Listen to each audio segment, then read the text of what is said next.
Praise the lord. అలసిన వానికి ఉరడించు మాటలు సదరు భక్సింగ్ గారి యొక్క పరిచయం నుండి అనుదిన ధ్యానములు.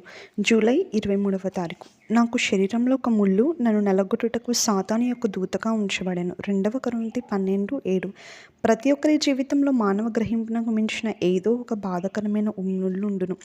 ఎందువలన దేవుడు ఈ ముళ్ళను అనుమతించినని ఆశ్చర్యపడదము. నీవు ఏ బోధకుని యొద్దకు వెళ్ళినను, ఏ కూడికకు హాజరైనను, ఏ పుస్తకము చదివినను అదే ప్రశ్న నీకు ఎదురగును.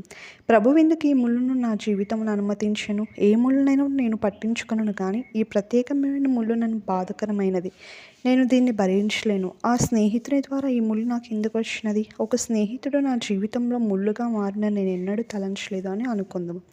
మనం అప్పుడు కలత చెందుతాము. ఈ సంగతులు అర్థం చేసుకునలేము. బైబిలు తదితర పుస్తకంలో చదువుతాము, ప్రార్థించుదాము, కానీ జవాబు దొరకదు. అనేక మంది స్నేహితుల యొద్దకు వెళ్ళినను జవాబు దొరకదు. అప్పుడు మనము ఆ బోధకుడు సరైనవాడు కాడు, నా ప్రశ్నకు జవాబు చెప్పలేకపోయాను, నాకు బాధకరమైన ముళ్ళు కలదు, ప్రభువెందుకు ఆ ముళ్ళును నా జీవితంలో అనుమతించినని ఆశ్చర్యపడుచున్నాను అందము. నీవు 3వ ఆకాశంలోకి వెళ్ళినను నీకు జవాబు రాదు. ఆ ముళ్ళు ఎట్టిదైనను అది నీ శరీరంలో ఉండవలసినదే. మన జీవితంలో ముళ్ళు ఎందుకు అనుమతించబడినవో తెలుసుకునే హక్కు మనకు లేదు, దేవునికే తెలియను. నా స్నేహితులు, ఇరుగు పొరుగువారు, భార్యాభర్తలు, బోధకులు, సంఘ పెద్దలు మొదలగు వారి ద్వారా ఏదో ఒక ముళ్ళు ఉండును. నీకు ఒక ముళ్ళు కలదు, అది భరించుటకు చాలా బాధాకరమైన విషయం మాత్రం సత్యం. ఆ ముళ్ళు నీ సమాధానంను తీసివేసినది. దేవుని వాక్యం కొరకే నా ఆకలిపోయినది. చాలా కలవరంలో, ఆందోళనలో నీవున్నావు. నీవు చాలా బలహీనపరచబడి నీ హృదయంను పరిశీలించుకున్నట్టుకు ప్రారంభించుదువు. నీకు తెలిసియో తెలియకయో చేసిన పాపములను ఒప్పుకొందువు. నీవు పాపం ఒప్పుకున్నప్పుడంతా నీ పాపములు కడగబడి క్షమింపబడును, కానీ ఆ ముళ్ళు ఆ విధంగానే ఉండను. ఎందుచేతనగా దేవుడు తన కృపను గూర్చి నీకు బోధించదలిచాను.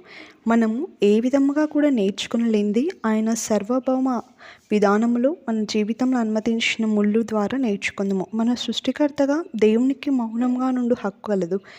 ఇప్పుడే నాకు జవాబు ఇవ్వమని ఆయనను నీవు ఆజ్ఞాపించలేవు.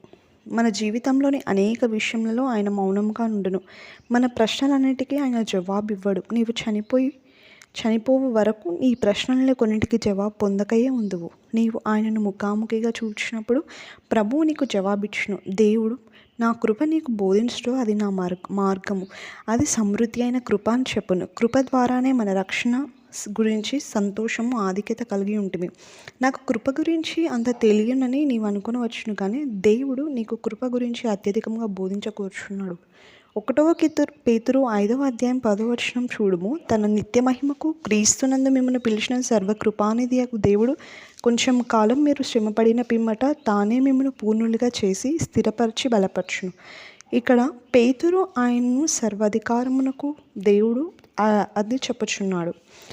దేవుడు మళ్ళీ తన నిత్య మహిమకు పిలిచాను. మనం ఆయన మహిమను చూడవలనని, ఆ మహిమలో పాలిభాగస్థులము కావాలనని, తన రాజ్యంను అనుభవించవలనని, తనతో జీవించవలనని, పరిపాలించవలనని దేవుడు కోరుచున్నాడు. ఇదంతయు ఆయన కృపను బట్టి. దేవుడు నిత్యత్వము, నిత్య రాజ్యము, మహిమను గురించి ఆలోచించుచున్నాడు. మన శ్రమలు కొద్ది కాలమే ఉండను, అది అనేక సంవత్సరముగా కనబడను, కానీ దేవుని దృష్టిలో అవి కొన్ని క్షణములు మాత్రమే. నీ ముళ్ళును గురించి దిగులు చెందకుము.